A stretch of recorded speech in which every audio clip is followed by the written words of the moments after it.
to Two Chicks, Two Mics, where transparency meets you in a safe space and place. I am your girl, Mashawn Carter Fogle, along with my co-host. Hi, I'm Aaliyah Taylor, and today we are continuing our series from Boys to Men. And we have a special guest with us here today, which some may know, some may not know. Somebody that's actually very close and dear to my heart, Mr. Lezell Lowe. So welcome to Two Chicks and Two Mics. Thank you, guys. Thank you all for having me. I'm a big fan, and I'm glad to be here. Thank you.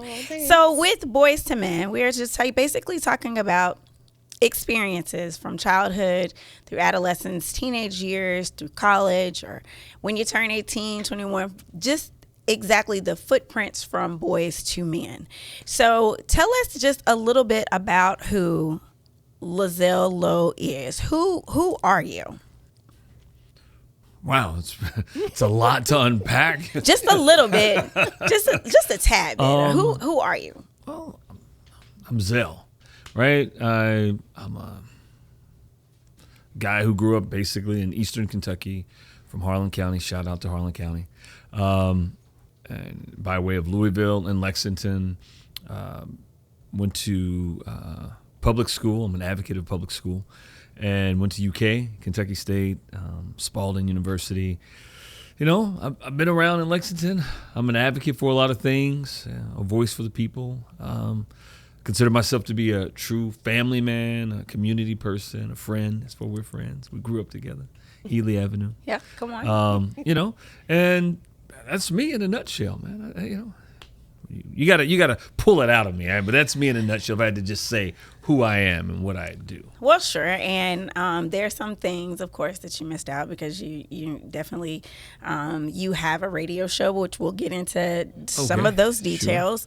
Sure. You are a proud member of Phi Beta Sigma Fraternity Incorporated, sir. Yes. I know you recently got your doctorate, which we'll talk about a little bit more. Okay. Wow. You are. She knows a lot. I do. I'm sharing some of what I know, but we're going to talk about it. So starting off, you mentioned you grew up in Harlan County. Yes. What did your childhood look like?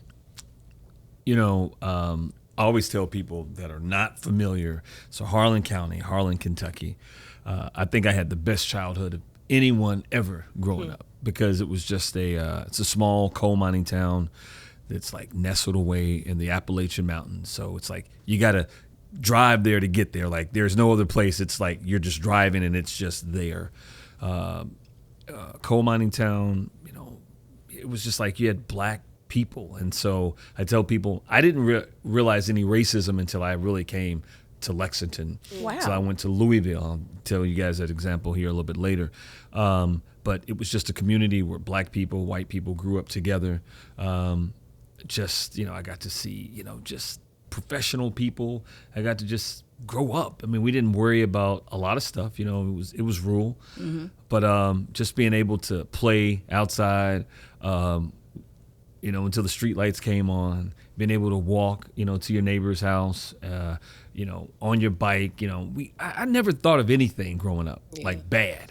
No care in the world. Basically. No care. I mean, up until I was literally in high school. And then I got involved with NWA, you know, X-Clan, and then I started realizing there were different things in the world. Yeah. But growing up, I did not see any of that. So growing up in Harlan, Kentucky, I mean, you know, we had the opportunity just to grow up and really, I think, to be kids. The only thing that I was scared of, and y'all probably remember this, was the Atlanta child murders. Y'all remember when that series came out? And I used to think that Wayne Williams was going to drive by in this ice cream truck or whatever. In Harlan. I mean, but I am telling you, that was the only time that we and all the kids were like inside. Wow. And all we remembered was that creepy music. And that was about the only time you could get the kids to come in. But growing up, I mean, it was just it was a different place. I always tell people it was a cross between like, you know, like Mayberry and like Good Times. Oh, wow. I would have never put those two together because clearly most people think of like Harlan being like this little country town. Yeah. But now that you just mix those two together, Mayberry. I don't know that I could relate. I can't. But okay. But okay. Yeah. Small Mayberry, but then Good Times, you know, and because I grew up, I'm black in the black community. Right. So that was just, you got to see that. Yeah. So. Yeah. All right, so transitioning on into junior high school, and of course, being in Louisville, being in Lexington, and then kind of coming out of your, the norm for you. What was that experience like? Because at this point, you're in Louisville, and we know Louisville and Lexington are two totally different places. Two different so cultures. Yeah. And so growing up, so my parents, people may ask how did I get to Louisville, how did I get to Lexington? My parents divorced. About what age too? Right. We moved from Harlan when I was probably 7, and then moved to Louisville and stayed there for a while. My parents divorced. So growing up, I was culture shock. Yeah. I mean, like a total culture shock. And so going to Louisville at that time, like it was rough. I mean, because we moved. I mean, I love the West End. The West End's the best end. But we grew up from Harlan going to the West End of Louisville. Right. And where I had my accent, where, we would, it was the hardest. People were like, where are you from? You're so country. And, me and my brother, we everybody was our friend. We learned quickly that's not how it was. But it was a culture shock. And let me tell you, but I love that experience. I really do believe that sometimes we have to challenge our kids to just see different experiences. You don't have to move them somewhere, but at least to go somewhere and to see it. So I always appreciated that. Then coming to Lexington was, once my parents divorced and my mom moved to Lexington, was totally different because even though, you're two major cities, they're different. I felt like, I'm going to be honest, I always felt like Lexington was rougher than Louisville because when people found out you weren't from Lexington, I'm like there was whole sides. It was like, at least it was Louisville, it was West End and Newburgh. That was it. In Lexington, it was neighborhoods. Like, where are you from? I'm out Tate's Creek. I still don't know where out Tate's Creek is. Out there. I'm from Winburn. I'm like, what? I'm like, what? Yeah. And so that to me was tough because I spent more time in Lexington, and everyone would always want to know where are you from, not like where you were born, like where are you from, where do you claim? And I used to just be like, Hollow Creek. So then that became it, right? So people, you cool? You from Hollow Creek? Like it was like in the middle. Yeah. So it was different. But I was right there with you. Right. but I love both, and that made me really, I think, kind of who I am, just being able to merge all three of these places, together. Yeah. Yeah. So then, going into high school, you became a cool kid, of course. Yeah, finally became the cool kid when I was in high school. Finally became a cool kid, you and your brother. And then you make this leap and come to the University of Kentucky. Yeah, came to UK. So at that point, talk about, who Lezell came, because I'll add something here. Clearly, he and I grew up together. And so he's always been like family, right? Yeah. And so, when you family, you have certain names for your cousins and stuff, right? Yeah. I have a cousin named Felice, and we call her Lisi. I have a cousin named Stan. We call him Boo. Okay. I have a friend named Gerard, but his name is Lezell. Now, mind you, again, we grow up together, right? We've known each other since we were kids. And I get to a party at UK, and who's at the front? I'm like, Gerard, it's Lezell. I'm like, that? who the shit is Lezell? I know Gerard. It's Lezell. Yeah. So he comes to the University of Kentucky as Lezell. So tell us about Lezell from UK. Well, that's so people know if you know me from being a kid, if you know me from Harlan, it's Gerard. My family, it's Gerard. Everybody calls me Gerard. And so when I went off to, I first went to JCC first at in Louisville for a year because I graduated when I was 17, and my mom would not let me go off to college at 17. Thank you, Mama. Because I probably wouldn't be here today if I'd have went off to Shaw or Morehouse, Kentucky State. I'm just telling you, I wouldn't have made it at 17. So the first time I get to a class, it's Lezell, Gerard. They had my whole name, and they just said, the guy he didn't say Gerard. He said, is there a Lezell? And I was like, shit, I know he ain't talking about me. Lezell, Low. And I'm like, it's Lezell. And he just went on down the list.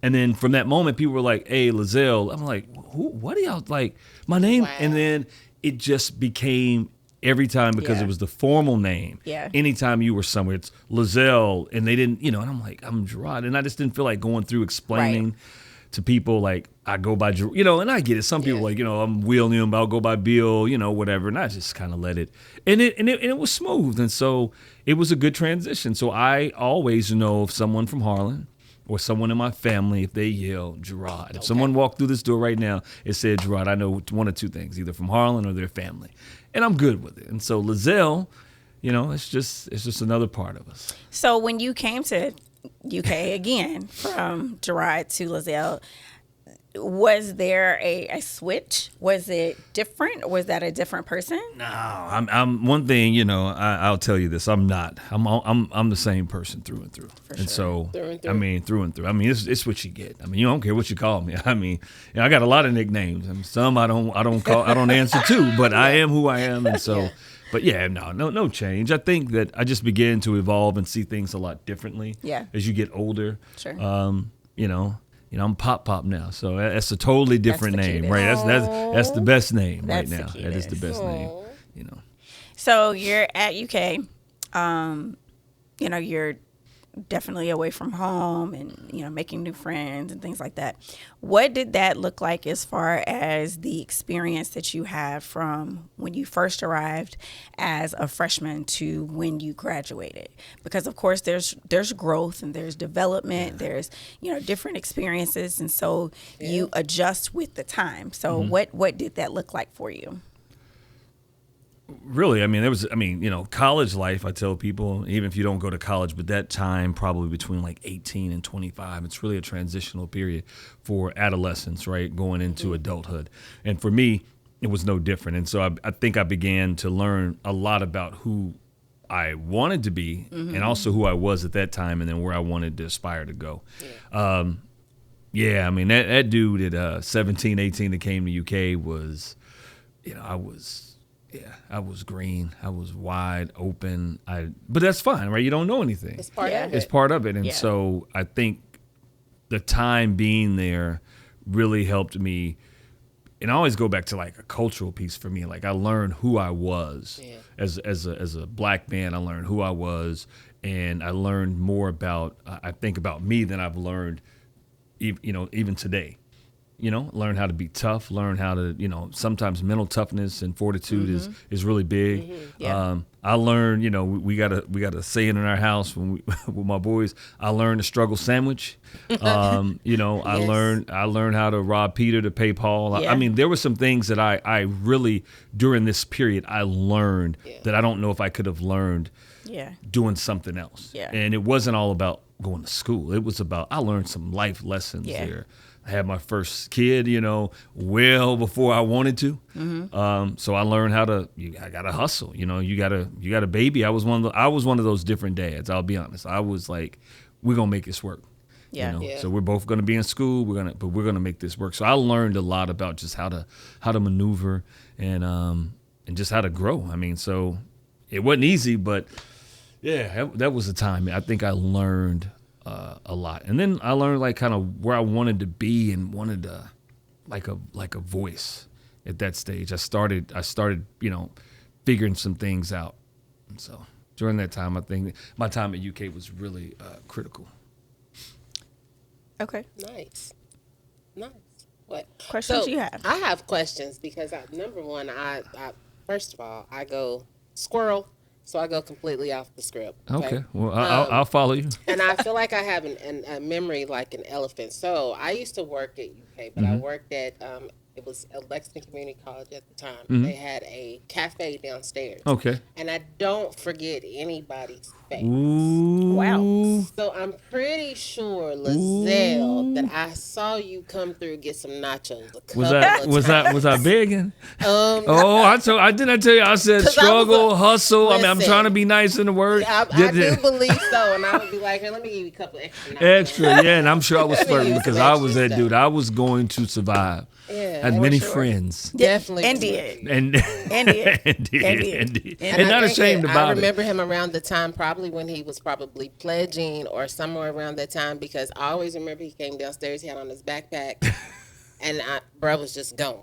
So I don't forget anybody. Wow. I actually remember Bugs from LCC. I Yeah. remember everybody Yes. from From LCC. LCC. That's crazy. Yes, ma'am. That is so crazy. But question that I want to ask you: you were talking about the people or things that you've been through. So, what women would you say played a big influence or helped you to stay on your straight and narrow, or even were influences for you in your life to make you the man that you are today? You're gonna make me cry. I No. don't want to cry, but I mean, you know, family's really big to me, but I'm really big into. It's not only your familial, right? You're like the family that you're blood related to, but family also to me can mean community. And so I had a lot of influences. Of course, first my mom and my grandmother and my aunties. And I always say aunties because my mom didn't have any brothers or sisters. She was a single child, and my dad technically didn't. And so it was all their sisters, or I mean, what she called her sisters or girlfriends became my aunties. And same thing with my dad. His aunts became my aunts, and the community, but definitely, and then like these little old women in church. Yeah. I always tell people, if you ever heard Carlton Pearson, like he has a song, Mother Sherman.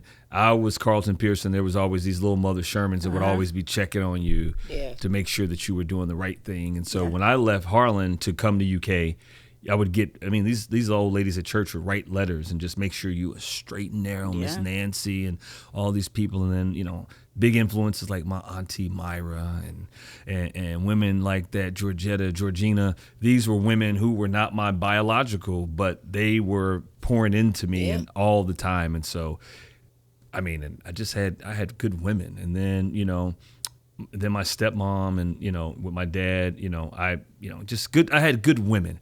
And I think that helped me sometimes in relationships, but I had good women. And then I had I had girlfriends. I was reading an article today. Can people be friends without being intimate? And let me answer that for you all. Yes, you can. Absolutely. I have some women friends I have never touched and never will that were my sisters that I could just go to. Leah being one of them. I mean, I have a crew of people that have been like that and growing up, and then, you know, coming up out of Harlan County, like Anita, Christy, Misha, but I would touch Misha, but that's a whole nother conversation.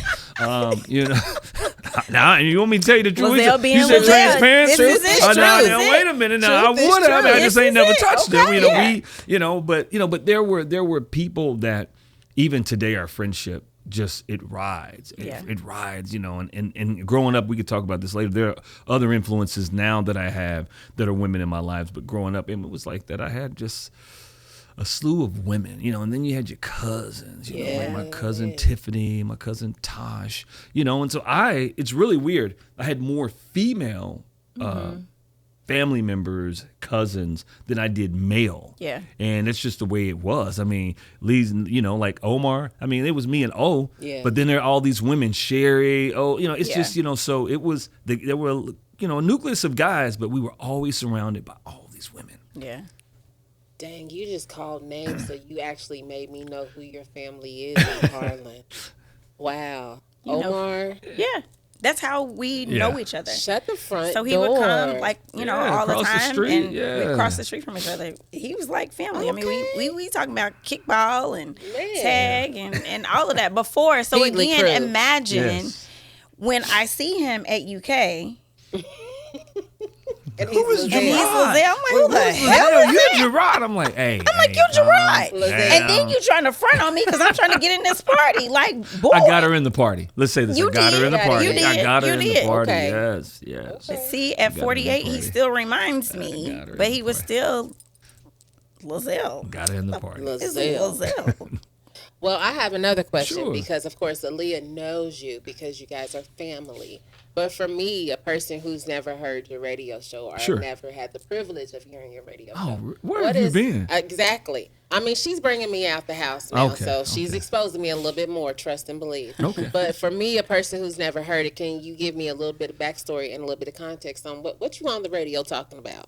Well, okay, I'll do that. Okay. So the name of my show currently is the highs and lows according to Zell. So it's just a show around relationships. Everything is a relationship, no matter if it's you and the mailman who brings that's a relationship, Yeah. You and the gas station attendant, you and work, you and, who knows, your intimate partner. Those are relationships. So what I try to do every week is talk about those relationships, whatever capacity they're in, and we bring up different topics to bring to the table. And some are, hot and sweaty, and then some are just, they're just practical. Like we could talk about, who decides whether or not you spank your kids, and having a conversation right there. And then we could talk about, who's the baby's daddy. And so we just talk about everything. I love it. So, but I've been doing radio for a very long time, probably about 15 years. So I started with Key Conversations with Patrice Muhammad, and that went on for about 10 years. And then I did a show with Joy Bolton Berry, Yeah. and that was called The Highs. Hold on. The Joys. It was something like that. Something like that, yeah. Yeah. Because we were playing on our names, and Okay. we did that for a couple of years, and then I decided I think I can maybe try this solo. Okay. And I love it all. I do.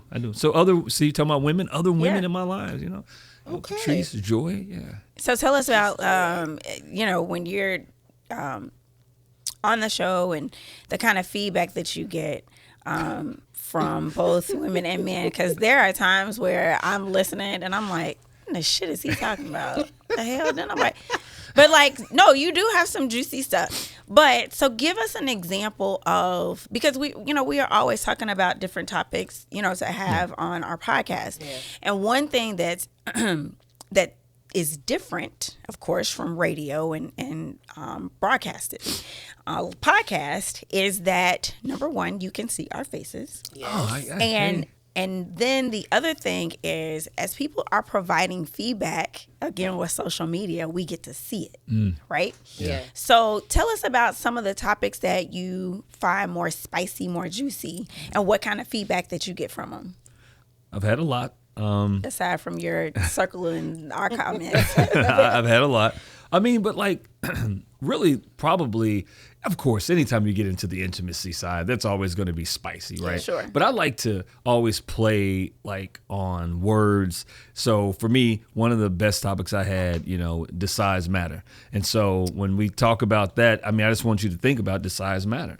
I'll ask you, Leah, does size matter? It depends on what day we talking about it. Well, Rashawn, does size matter? Well, depends on what we talking about. See, there you go. And so that's me. So I try to pull that That's in, perfect. right? So what are we talking about? Are we talking about weight? Are we talking about Yeah. height? Are we Yeah. talking about your bank account? And so what I'm going to do, I'm going to talk about all of that. Okay. And so that makes you think a little bit like Yeah. Zell's not just being dirty and nasty. Yeah. And then I'm going to give you what you want. We'll talk about that too. Sure. But I'm just here to tell y'all, So what kind of feedback did you get from that? It's positive. It's very positive. People, like I said, because you always get more interaction, I think, when I don't give them what they want initially, right? Sure. So if I come up and say, okay, we're talking about weight, like, what the hell?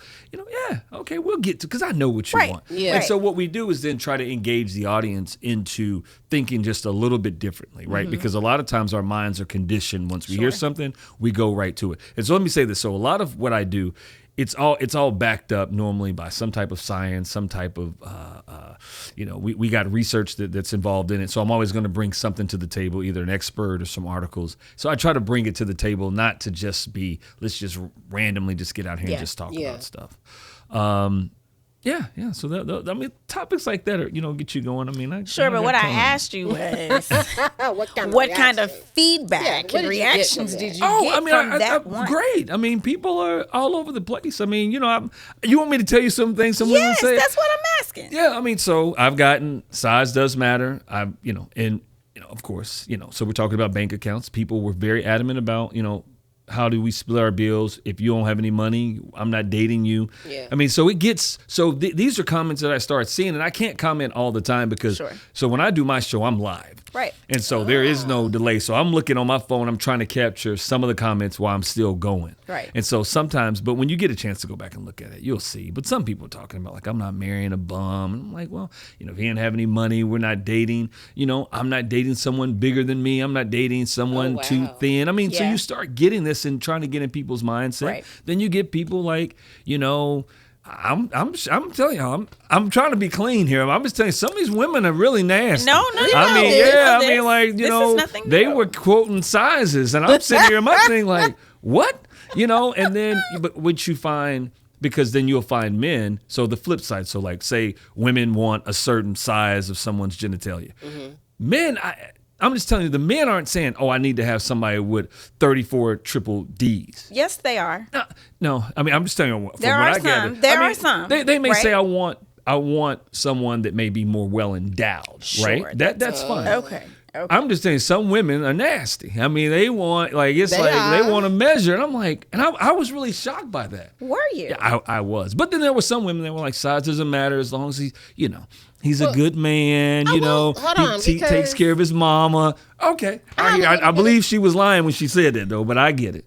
Probably. But I have a little bit of curiosity, because the women, they're nasty because they ain't nothing wrong with nasty. Let's be clear. I like nasty. If I really like nasty.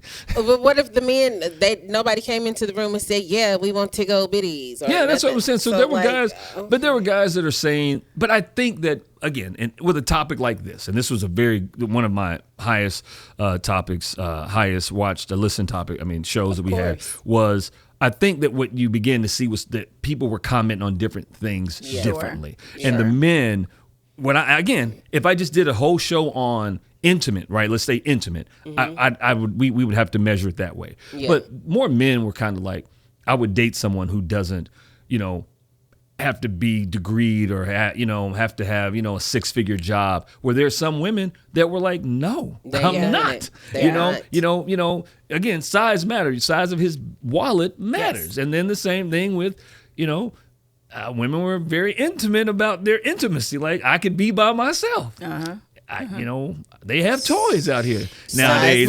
I'm just saying what it is. And so those are some of the topics that we have that we like to bring to the table. You got to listen. You got to listen. I definitely will. I definitely will. So along with that, as and this is probably a good segue into my question, is that as you are getting this kind of feedback, right? And you have your own personal, opinions of whatever the case may be. So what are some of those things that, now that you have this platform, and it's kind of the same for us, you have this platform now. Mm-hmm. So how do you think, as far as your presentation, right? And who you are, right? How much of that do you think that plays on the kinds of things that you are talking about on your show? Do you face any kind of challenges about your opinions? Or, you find that being transparent is one of your strengths? Yeah, I remember telling you about doing your show. Sure. We're going to be open and honest. I told you when you were talking about this, I said, I think the transparency wins. I think that there are a lot of people on podcasts, on radio, that are not transparent. They're just out here yelling. Agree. They don't. Can I cuss on here? Oh yeah, okay, absolutely. I was making, because I'm a cusser. No. They don't know shit. You, and that's what I'm saying. When you relationship advice, what the hell? What do you know? Yeah. You just got a mic and you just started talking. And you just want to tell people. And you just want to tell people, and you have no background. You have nothing. And I'm not saying I'm an expert by any stretch of the imagination, but I've been doing this for like 15 years, and I'm degreed, so a lot of things I come to the table with, I'm researching and bringing up. Sure. But what I do like is that I'm not always right. So if someone can correct me and share something with me, that's great. I bring that to the table. But I also bring a lot of my own personal experience. Mm-hmm. Like, I ain't perfect, and I'm especially when it comes to relationships, the intimate side. I am not perfect at all. Sure. I'm perfect in a lot of things, but not that. And so I think that the audience respects the fact that I can say, if I don't know it, I don't know it. And I'm going to try to find an expert or find something that we can bring to the table, and let's talk about it. For example, like if we talked about finances, right? I ain't a millionaire, but if we want to get to be a millionaire, let's talk to someone who's done that, right? Me telling you how to do all of this, and I ain't there, I would frown upon this. Someone telling you how to, go out here and invest. I'm an investor, but do I do this for I don't do this for a living. I do, hey, I got a phone over here. I'm over here, buying, on Robinhood. But if we want to really talk about, like, I need to bring someone in so that you guys say Zell is genuine. Yeah. And I think that's what I bring to the table, and I think that's how I connect with the audience. But, there's some people who call bullshit. They'll be like, like you said, that's bullshit. You lying. Yeah. No, some things I'm not lying about. Yeah. And some things people will Absolutely challenge me on, and it's okay. Yeah. And I get a lot of listeners. I have a lot of listeners around the country. I really do. And what I admire most is that people stay engaged and it's interactive, so they can respond back. And I'll tell people, hey, such and such in Greenwood, Mississippi. Yeah, she don't agree. She don't never agree in Greenwood. She's probably watching this and go, yeah, in Greenwood, Mississippi. She don't ever agree with anything, ever. Sorry. No, this is Ever agree. what we hear. No matter what I say Like, is wrong. Is wrong. Is wrong. Yeah. So, and that I think is one of the cool things about our podcast and what kind of separates us from some of the others is that Where's y'all's wine at? I thought I was going to have some drink. I'm working on is that. not We gonna today. make I that. mean, not I was today. kind That's of what you thinking I was looking going to for? have a beer. I But I'm just, figured- okay, but go ahead. Wow. I'm sorry. I can give me an old fashioned or I know. something. And that's We the gonna work real. on that. That is the That- real. see, that's the deal, real right? us. We're going to have a drink. Yes, because that's what we do. That's what we do. But We again, celebrate life. Yes, we celebrate. And one of those things is that, when you come here, it's a very relaxed environment. And like you saying, you're not perfect. We are not perfect by Not far. any means. Don't try to be, don't want to be. I don't care nothing about that shit. The fact of the matter is that it gives you like a space and a place Right. just to kind of let down.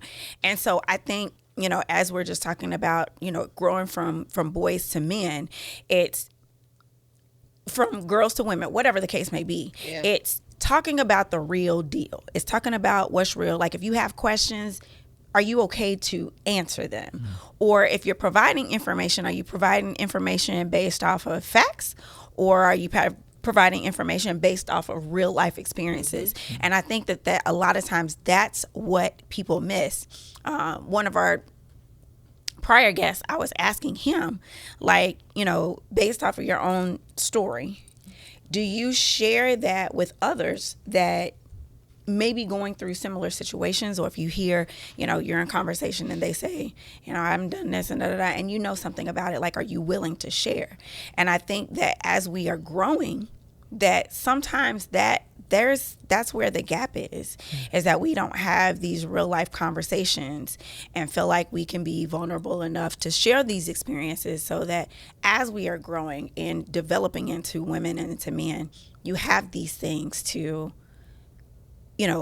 use as resources or use as tools as we're growing. resources. Yeah, because, and I hate to even, nope, I'm not gonna say I hate to say it because y'all know I'll say anything.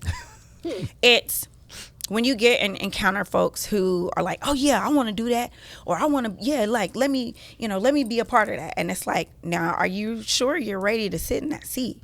Because, and even more so, and this is one of the things that I was saying that's kind of different from podcast versus being on radio, is that as you're talking about these things, you got somebody who may be providing their comments, and those comments are behind the scenes because you don't get to see them, nor do you know who's saying it.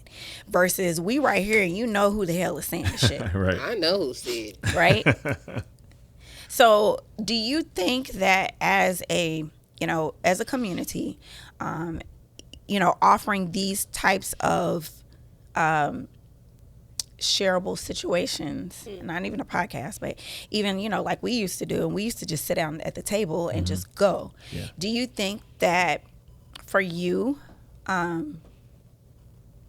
it would be beneficial to have these types of forums where we could do this kind of conversation and have these kind of discussions?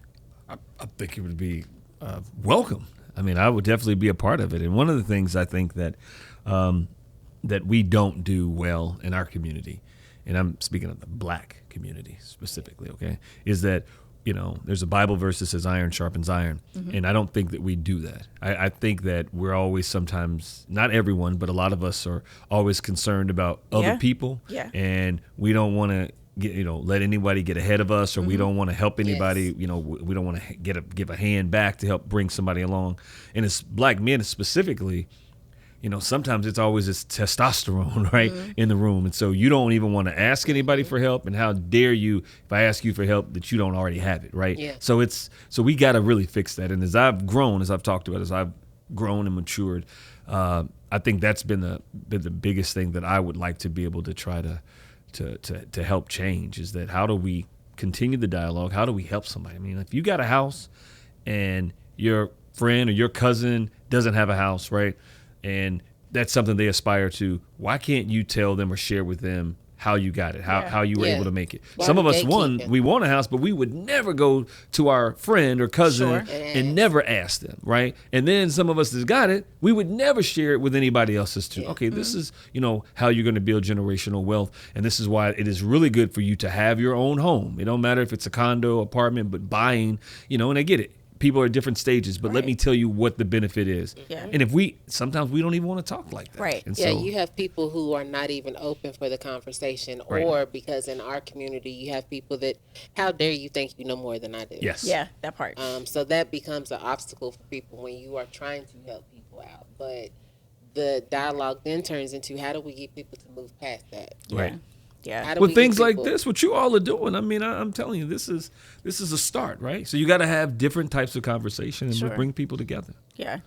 So with that being said, what are some of the challenges that you feel like you've encountered as you are growing into, or, where you are today? What are some of the challenges that you faced, and how did you get through those? Well, first, the biggest challenge, and I'm very big on this, is self. Mm-hmm. I think I talked about earlier, so I'm really big on talking about our mind, right, and conditioning our mind. Our mind is sometimes it could be our biggest success, but it also could be the biggest hindrance, meaning that you may not, sometimes it's you that's standing in the way. It's nobody else. It's you. Yeah. It's you that has, you've not finished that degree. It's you that's not picked up to find a better opportunity. It's you, as I tell people, that hasn't decided to leave this bad relationship that you're in. It's you. And so sometimes for us as people, Black people particularly, it's us. Like, we stand in our own way. So that's the number one hindrance. And us being able to condition our minds that I can do it. Yeah. I can do something. I can move beyond wherever I'm at, or I can go capture whatever it is that I want to do. When I got divorced, there was so much conversation, and I was the only one, of course, that had been in that situation. And the way that the crew surrounded me, but fast forward to when I met Kyril, and shit between Kyril and I was like kind of crazy. While we were dating. And I mean, I could go on and tell the story, but I am very grateful for the husband I have now. But right before I got married, and it was like, I don't know, maybe a month or so before. Anyway, we're sitting at Ramsey's, and we're all just talking, and my brother here says, "Now, Lee, we all love you, but I'm just saying, are you sure about this shit?" And I was like, "Yes, I'm sure." And he was like, "No, I mean, like, are you sure? Because, this, that, and the other." And I'm like, "Yeah." Well, I'm like, hold the hell up. And I was like, if anything else, y'all know if it ain't right, I'm not going to do it. And blah, blah, blah, blah, blah. Fast forward to the day I got married. And my brothers and my people literally were like, "You good?" But even much so that, of course, there was a whole announcement at the wedding about if you jack up, we all coming for your ass. And they meant it. Oh, but I remember. Again, just kind of like you were saying, you have to have people, that are very transparent with you and that say give you a yay, and then they're going to tell you hell no at the same time.